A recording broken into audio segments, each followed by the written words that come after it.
Yo, good evening. It's Jordan brought to you on purpose, the only gospel podcast you know of. Today we're going to be talking to you about the big topic quarantined relationships.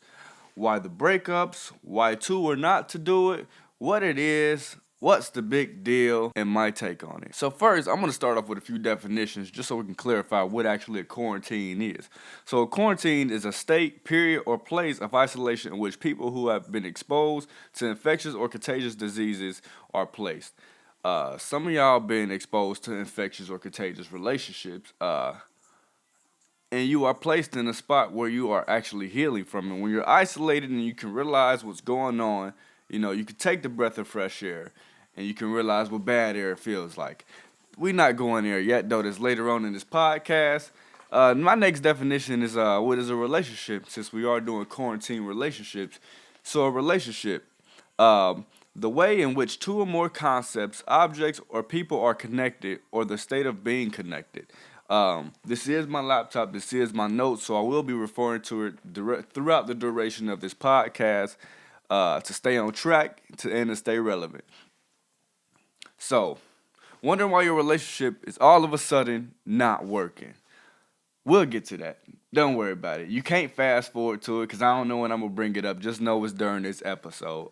But for now, my advice is do not get into a new relationship during this quarantine. If you're ending one, I can't speak on that because I ain't in a relationship. But don't start no new one. I ain't gonna be starting a new one. I ain't looking to expire to start one. I ain't doing it. No. So why not? Why not a relationship during the quarantine if you're not already in one? A relationship right now could be the best and the worst thing to happen to us right now. I say this because if I was to get into a relationship right now, I'm gonna have all this excess amount of time and energy that I probably won't have when everything is over with, when everything opens back up. I'm gonna pour all this energy into a person, pour all this love and affection, be there with you 24/7. But what happens when I gotta go back to work? What happens when I go back to the gym? What happens when I go do my hobbies? What happens when I go do, you know? And I don't want you to feel like my energy or my interest has changed in you just because my obligations have. Although other, although other obligations are obvious to the physical eye, it's harder for the heart to understand what just happened. You know, if I go back to work, if I stop, giving you as much attention, if I stop giving you as much effort, my heart still has those requirements. My heart still feels a way. My heart still has those expectations now. I want to feel a way. Even though I know you're busy, I still want to feel a way. Call me selfish. The good thing about the quarantine relationships, though, is you truly get to know a person for who they are, though. You know, you can't hide behind things like the jobs, the makeup, the club, things to validate who you are or who you feel like you are as a person. The job doesn't give you status, the makeup doesn't give you the confidence, and the club doesn't give you the thirst. So I get to know how you really feel as a person. I get to know what you're truly worth. I get to know how you feel about your value as a person without the job, without the makeup, without the clothes, without the outfits, without the haircut. It ain't just about girls, it's about guys too, you know? So who are you really as a person? Where's your confidence? Ooh.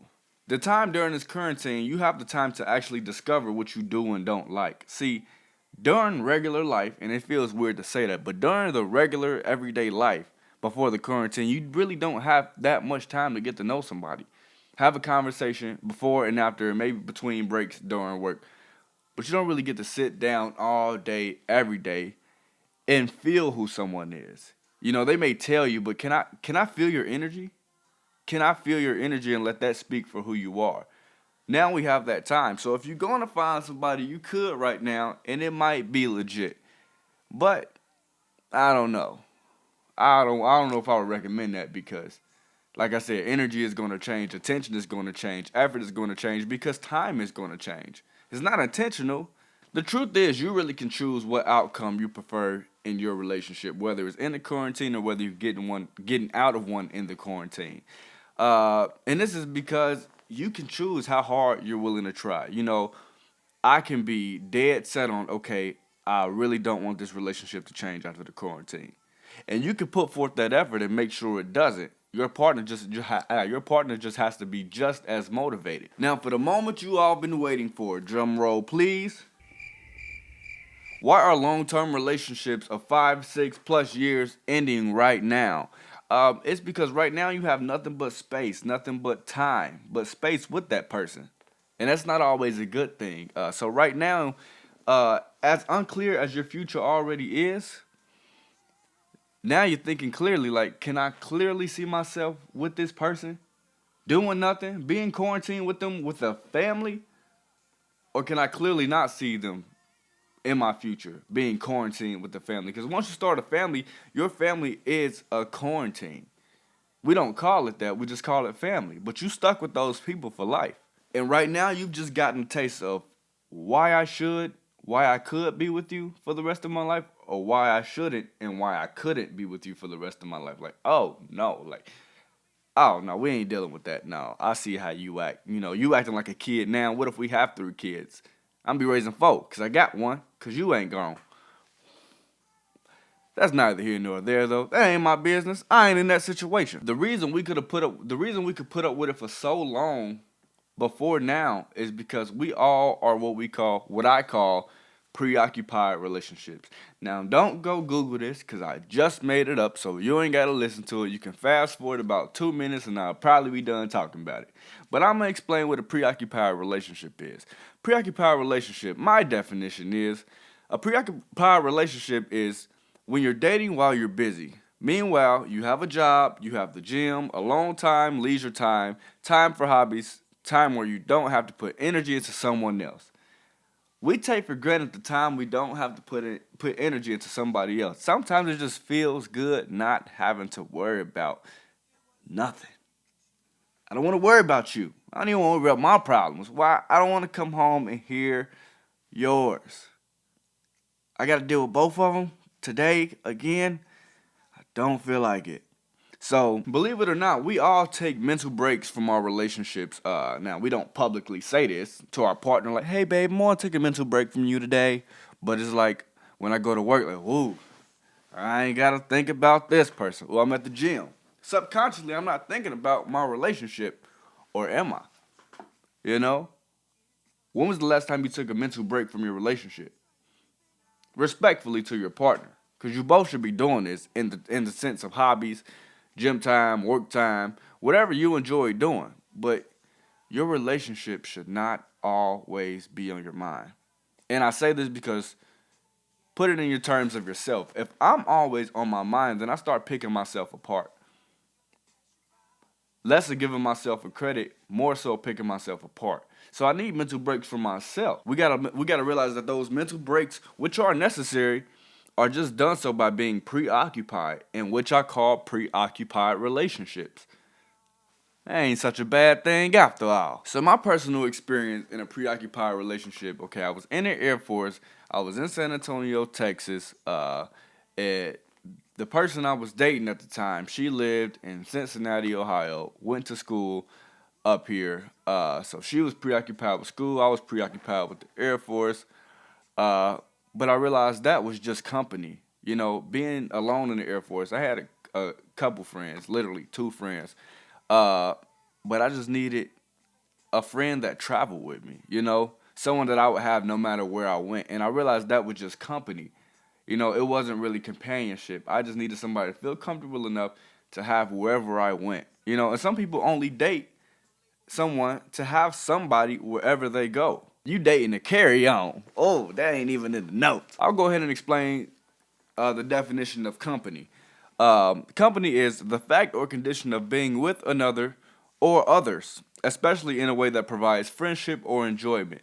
See, I enjoy being with somebody because they provided friendship. So companion. A companion is a person who shares the experiences of another, especially when these are unpleasant or unwelcome. Now, I'll be honest, we ain't had no common experiences. There was no commonality there. It was just she was busy and I was busy. That was the only thing we had in common. But as far as life choices, life experiences, we didn't have anything in common. So I really couldn't confide and feel comfortable with her because we didn't have nothing in common. Sometimes you don't feel comfortable telling somebody a story when you don't feel like they've been through it. Go ahead, yes. But that's a testimony. You know, you share your testimony so people can feel comfortable, so people can feel open talking to you. But if you don't feel open talking, how can I feel open, fully falling in love? Ooh, that's another sermon for another day. I ain't gonna get into it, but I'm gonna give myself the credit. So the problem, to answer your question, because I heard you right over there, I heard you two back over there. Y'all was like, so what about the subconscious breaks? You know, so what about the quarantine and subconscious breaks?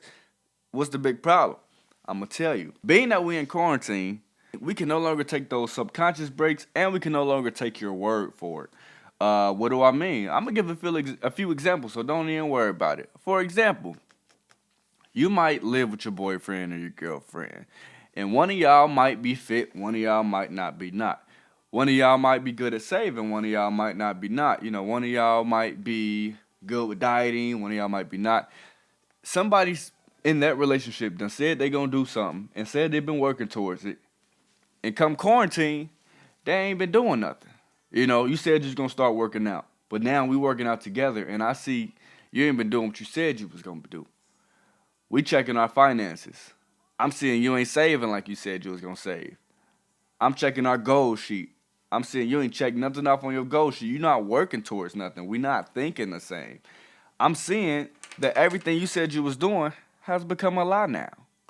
You ain't been doing what you said you was gonna do. We ain't even the same. We ain't cut the same. We ain't dedicated. We ain't motivated together. We ain't dedicated together. So how we gonna be committed together? So we have no other choice but to see that the person we're dating doesn't plan on changing and the aspects that they promised us they were already working on, because I'm with you now. I see what you're eating. I see how you're working out. I see what you do all day. I see you on the game all day. I see you still blowing money. I see you still on Instagram all day. I see you still tied up in society and not focused on you. If that's the case, then I gotta move on. Nothing against you. But it'll be against me if I don't. So that being said, we got to stop beating ourselves up over the breakup. We got to stop seeing breakups as an action and look at them as a reaction. And I say that because breakups don't just happen. You got situations, differences, growth, maturity, and they're all valid reasons to move on respectfully apart from somebody. You have to see security in your future, and if you don't see that, then you can't blame yourself. You know, I tell them I want security. It's not about me not liking you. It's about me needing security in my future. It's a lot of people I'm going to like that ain't safe for me. As well as common interest, though. We got to agree on things. It's a lot of people that are attractive but don't think the same. They don't have the same intellect. They don't have the same logic. They don't have the same common sense. We got to agree on things such as marriage, kids, financial decisions, and big things like religion. What's your religion and what's your relationship with God or that religion? You know, those are things that are going to matter because those are bases that we have to stand on and principles we have to practice in our house to teach our kids. We can't be teaching our kids two different things. You know, like I said, it's not personal, but it will be if I let it affect my family. Go ahead. I know a lot of y'all probably thinking like, well, okay, well, I don't have these pieces, but my relationship is still strong. You can have a strong connection and still not be connected.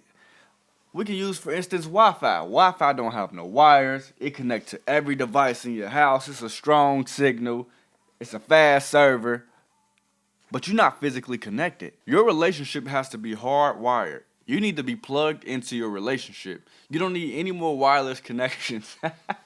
Because a wireless connection is how you cheat. Because you can connect to different devices. Go ahead. Go ahead. I need that. You have to be hardwired, plugged into your relationship. Let's no more cordless relationships. No more cordless relationships because everything wireless can lose its connection. And from 2020 on out, we no longer have interruptions in our connection. No interruptions in our connections. No breakups because we're hardwired. Dang. Funny thing is, you can have a relationship with a broken connection, but you can love through it. Some of y'all got charges with shortages in it, but y'all make it work. It's not a good connection, but you make it work. You know? Stop bending over. If you stop bending over backwards, you won't have a shortage. You only get a shortage when you keep bending. You know? But have somebody you aligned with so you ain't got to do all that bending. You know, if I'm aligned with you and we can go on a straight line together, we don't have to bend and we don't have to short out. So that being said, be careful because you can love someone, you can love through a relationship that you can't live with. I'm gonna put it in terms of family. You got a lot of family that you love, but you won't live with. You don't even want to be bothered with them. I love you, but I don't want to be bothered with you. And it's a lot of y'all dating people that y'all think, oh, since I love them, I have to live with them. You know, that's not true, baby. You can cut your ties. You know, I still love you, but I can't live with this. I can't, you know, because I got people I know that I can't live with.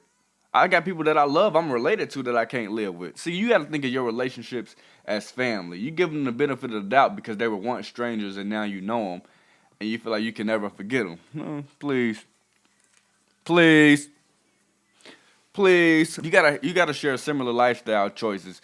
You know, your team got to think the same. Your team got to make sensible plays in order to win the game. We're trying to win at this game called love. And if you got two different players, two different coaches calling two different plays, we'll never score. Never. Truth be told, we don't like absolutely everything about anyone. But we can get away with that stuff because we're preoccupied. You know, we can usually ignore things by going to exercise, going to clean a car, going to wash clothes, wash dishes, cook, go to work, whatever you do, design some clothes, whatever you do. But right now, we can't do those things. So everything is a magnified annoyance. Everything is annoying. Every single thing you do is annoying. Like right now, myself included. Like, I live with my parents right now, and everything they doing is getting on my nerves. And I know I'm probably gonna watch this, but this ain't new news. This ain't new news, okay? Come on now, this ain't new. It's everything. It's like, why would you cook that today? Why would you leave your mess? Everybody's adults. Y'all still can't clean up after yourself? Why is this dish on the sink? Why you park that way in the driveway? Why you pull so close to me? Why you in the same room I'm in? Why you want to watch the same TV I'm watching? You know, why you walking upstairs while I'm trying to record? Why you calling my name? Why can't you do this? Why can't you bring this downstairs? Why can't I just be invisible? Dang, I need to move and I need to move now. I need to move and I need to move. This is my confession. Thank you for watching this episode of Purpose, the only gospel podcast you know of. I hope that there was something said or done during this video that moves you just a little bit closer to that image that God has for you. As always, please like, share, and subscribe so that my words can become your works and we can educate the world together. Hey,